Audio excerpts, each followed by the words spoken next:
Hey guys, it's Diana. Welcome back to my channel. Today is Sunday, December 15th. Yeah, the 15th. And I realized this morning that I somehow ended up a day behind in my tea advent calendar. So the tea that I had yesterday, S'mores Chai, that was actually supposed to be had on Friday. And the one before that I think was like Alpine Punch or something. That was for Thursday. I don't know when this happened, probably like sometime last week, but yesterday's tea was actually white chocolate cranberry bark, which I've had before. I think it was new like 2 years ago or something. It's okay. It's very like hibiscusy, but also there's like white chocolate in it. I find it to be a little too tart. My mom really likes it though, so that's good because she can have it. Today's tea is my favorite. Well, one of my favorites. It's super ginger, and I actually have a box of tea bags for it like in the pantry, but it's like a very nice ginger tea. I think there might be peppercorns in it too. I can't remember. I always get that one and sweet ginger heat confused because they're both very similar, but I really like super ginger. It's like a really nice, cozy, warming tea. So, someone in the comments on my what's in my bag video had suggested that I do a what's on my iPhone video, which we are here to do today. So I have an iPhone 11. I did an unboxing of it a while ago. I will link that down in the description, and we are gonna go through my apps. So let's get started. Alright, so I have my like second home screen. I'm not going to go through the stuff on the main home screen because it's pretty much just all of the stock like pre-installed apps that comes with the phone. So we're going to start up in the top left. We have the contacts app. Right next to that, going to the right, is my social folder. So I'm opening up the social folder and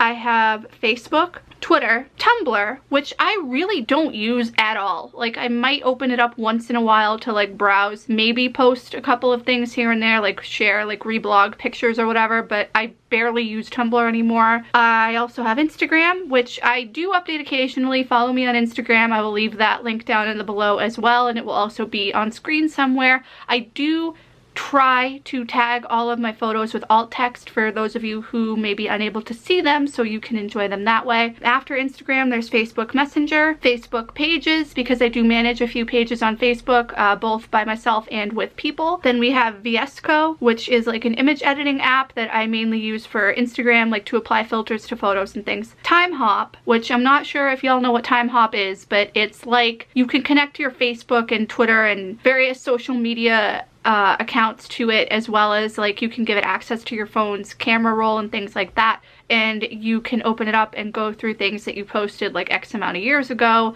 every day, and it's pretty cool to like go back and see some of the memories, although sometimes it's not. But for the most part, it's great. Anyway, after Time Hop, the last app in the social folder is Hootsuite, which is like a scheduling app for posts to social media. I used it mainly with work, with the Twitter account that I used to manage for a job that I had, but I also have an account with my personal Twitter, so if I do want to schedule something to go out, I can do that fairly easily. It has a free account sign up. There's also a paid subscription based thing, but I just have the free one. Next to the social app, we have entertainment. In the entertainment folder, I just have YouTube, the TV Guide app, 1010, which is a game. It's kind of almost like Tetris. There's like a board that's 10 blocks by 10 blocks, and it's a square, and you're given random pieces and you have to try to fit them all together, and if you make a row of 10, the row disappears and then you can add more blocks. It's like a mind-numbing game that you can just like pull out and play. I don't believe it's accessible with voiceover. I haven't tried it,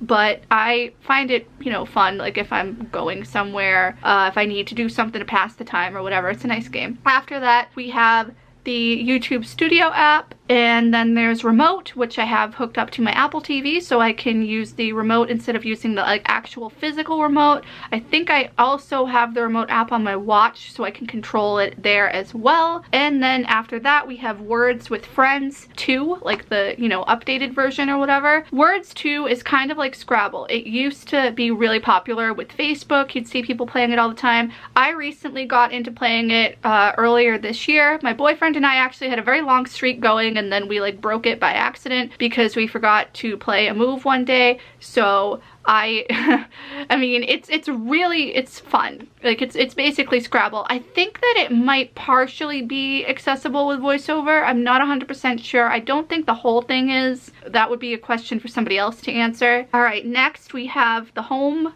folder, and in this folder I just have Casa, which is TP-Link, the smart plug app, like to manage all my smart plugs. I then have the Amazon Echo app and Ring, because we have a Ring doorbell, so I can view all that there. Going down into the next row, we have my lifestyle folder, and in this folder I have Amazon, Starbucks, Walgreens, because that's my local pharmacy, American Eagle, because I do like to browse and occasionally shop in the app. They have a lot of in-app discounts. Like if you purchase something in the app, you get like an extra discount on top of whatever it is sometimes. It's really bizarre, but I'm not complaining. Also Panera, I don't mobile order through them, but I do use the app to look at the menu, and I can also check to see if I have any rewards or whatever, so that's great. Then we have Chewy. I cannot say enough good things about Chewy. I love Chewy. It's like Amazon but for pets. I have Fawn's food on auto shipment, so it comes every 6 weeks. Their customer service is absolutely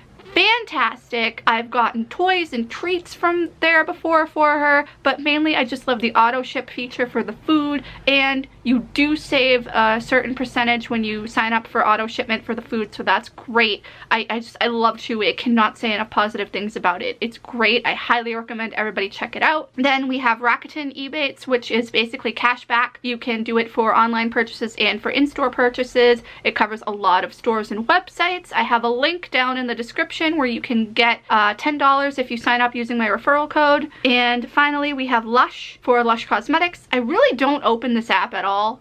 I hardly open up the app actually, and the app is glitchy sometimes, so I don't really know why I have it. It's just kind of sitting here collecting dust, but that's okay. Next we have my productivity folder. This folder just has the local news app, which is WCVB here. That's the local ABC affiliate. Then I have Bank of America, Venmo, and PayPal. So, you know, pretty standard stuff there. Next we have watch apps, and here I have Interval, which is like a countdown complication that you can have on your watch. Activity, which is, it comes standard with your phone and your watch, I believe, so it just tracks your activity, calories burned, hours stood, things like that. I just decided to put it in this folder because I didn't want it like out randomly. Battery, which this complication used to be called Juice. I don't know when they changed the name to it, but if you have it on your watch, it will show you your phone battery, which I find really helpful because I can just glance at my watch and see what my phone battery is if I'm out, instead of having to pull my phone out of my bag or do, you know, whatever. Like, it's just a lot easier to look at my wrist, I feel. And then we have Carrot Weather, which is just a weather complication. I really like how it looks on the modular watch face that I have on my watch, which I will actually open up. You can see it here in my watch app. I have the complications going in order. Top left is activity, right is the time, which is fixed, so you can't move it. In the middle we have the date, and if you tap on the date it will open up the calendar app. Then the bottom apps from left to right are Carrot, Timer, and Juice. So that's pretty nice. Let's close that. Next, after the watch folder, we have Pulse, which is basically just a home security system. You can monitor that from the app. Third row, we have Google Chrome. Health, which is like, you know, your health stats that you can view on your iPhone, steps and all that. Shortcuts, which came, I think, like in iOS 12 or something, or 13, I don't know, it was a while ago, but it's where you can make shortcuts to use with Siri, or you can do automations. Like, for example, I have my phone set up to run an automation that whenever I leave the house it will turn off the Wi-Fi on my phone, and whenever I come home it will turn the Wi-Fi on, which is really helpful, so then I don't have to like do it manually. I hate that you can't turn Wi-Fi off from the control center anymore. You can only like disable it, like disconnect it from your current network. You can't actually turn off Wi-Fi. You have to go into settings or tell Siri to do it. I found it a lot more convenient to be able to just turn it off like right from control center, but that's why I have the automation. After shortcuts we have Neko Atsume, which is basically like an app where you have cats and you have like a yard basically, and they come to your yard and they leave you fish as a present, and you can put out food and toys for them to play with. It's very light. There's really like no like gameplay to it really. It's just like a fun little light thing. You can check up and see what they're doing. I actually haven't opened it in such a long time. I'm opening it right now. Yeah, I have no cats here, so I'm just gonna put out some more food for them, and I have rewards. Yeah, so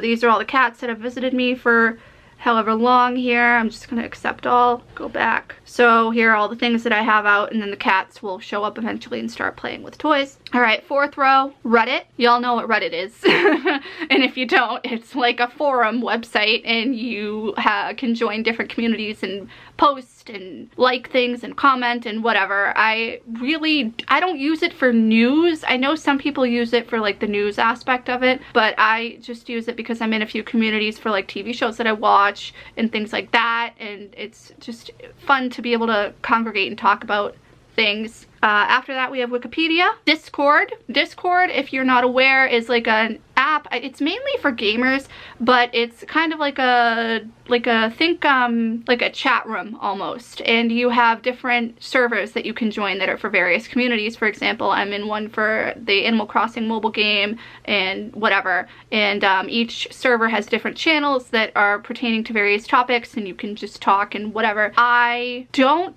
think it's totally accessible. I know that a lot of people have said that the iOS app needs a lot of help to work with VoiceOver. I thought that I had read in patch notes sometime last year that they had tried to fix some of the instability with VoiceOver, but I don't know how exactly that is. Last I heard earlier this year, a lot of it still was not accessible. I believe that the Mac and PC versions might be better with that, but again, I'm not 100% sure because I don't use a screen reader, so I'm sorry. Then after Discord, we have WhatsApp, and WhatsApp is just, you know, like messaging and phone calls basically, but you're doing it through an app. A lot of people who know people internationally use it to keep in touch with them instead of doing FaceTime or iMessage, because you're just doing it from app to app instead of like phone to phone. I don't use it too much, but I am in a few groups on there. Like sometimes we'll talk in there. It's just something that I have in case I need it. And finally, the last row, we have Animal Crossing Pocket Camp, which I did talk about briefly in my favorite video games video, which I will link up in the cards and down below. It is a watered down version of the Animal Crossing games. It is very much a cash grab, and I mean, it is fun. I do like that, you know, they are slowly bringing out all the villagers from the previous games and things like that, but I do feel like that the game has moved into a very different direction than when it was first released, and I'm more looking forward to the Switch game that's coming out next year. I will probably still play Pocket Camp after New Horizons releases, but not as often as I do. And even now, I don't play as often as I used to. It's really something that you open up for 10 minutes, complete some tasks, and then close it. After Pocket Camp, we have Google Maps, and then finally Pinterest. And in my dock, I have phone, mail, Safari, and watch. And watch, I have a notification there because I still haven't updated my watch from a few days ago. I'm gonna do that tonight, I promise, because my watch keeps yelling at me that there's an update. Anyway, that's what's on my iPhone. If you guys have any apps or whatever that you like, or maybe you have questions or comments, please feel free to leave them down below. I'm always looking for new games, but anything in general is like fine by me. I will be back tomorrow with another Vlogmas. I'm hoping to like start doing some cooking this week because Christmas is coming very soon. I'm still not ready for it. You guys will definitely be seeing some of that. So we got some fun stuff planned, and I'll see you guys tomorrow. Bye.